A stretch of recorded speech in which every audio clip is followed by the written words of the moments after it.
Part 3. How to create unique content that will stand out. As you can tell by now, I'm a big advocate of creating 100% unique content as opposed to rewriting what has already been published.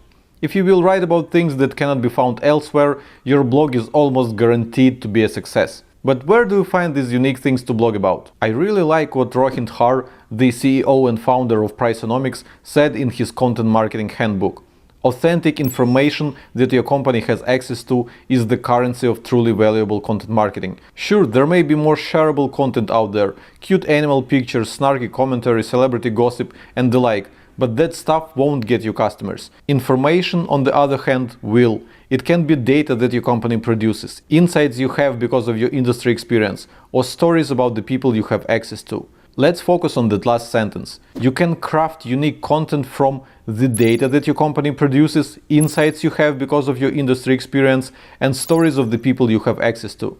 I do admit that it's easy for me to be an advocate of these things since I work at Ahrefs. We have tons of data that we can study, we have tons of unique insights that we can share, and we have access to the best minds of the SEO industry. But what if you're a newbie blogger and you don't have these kinds of luxuries?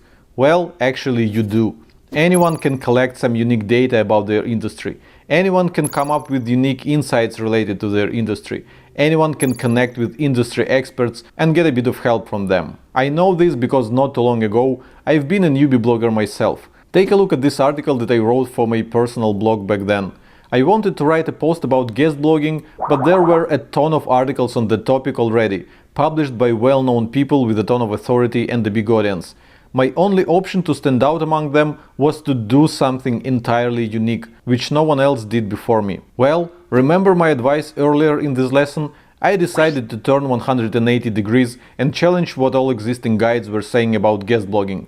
I wrote some guest articles before and I didn't see any of the outcomes that all these guides were promising I would get. So I could easily write a cool article based on my own experience in guest blogging. But why would people listen to some random blogger with zero credibility, right? As we've just discussed, people want to learn from authorities. So I followed another advice from this lesson. I acted like a journalist and reached out to over 500 bloggers, big and small, and asked them to share some data with me on how their guest articles performed and if they were happy with the results. This whole venture resulted in one of my best articles to date. And even though it was published on my personal blog, which hardly has any traffic, that article generated quite a buzz and got over 100 links from 60 different websites.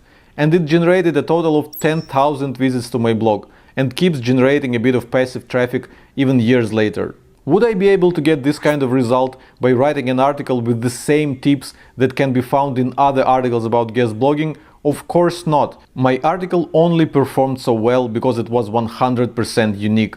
So I hope that my story will discourage you from creating new clones of existing content and encourage you to bring something entirely new to this world. Let's be honest, the vast majority of people are too lazy to do these kinds of things. But it's actually a good thing. The more steps you take towards making your content awesome and unique, the less competition you're going to encounter.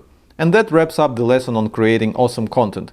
And in the next one, we're going to start talking about link building and the kind of content that attracts links. Sounds good? Then I'll see you in the next lesson.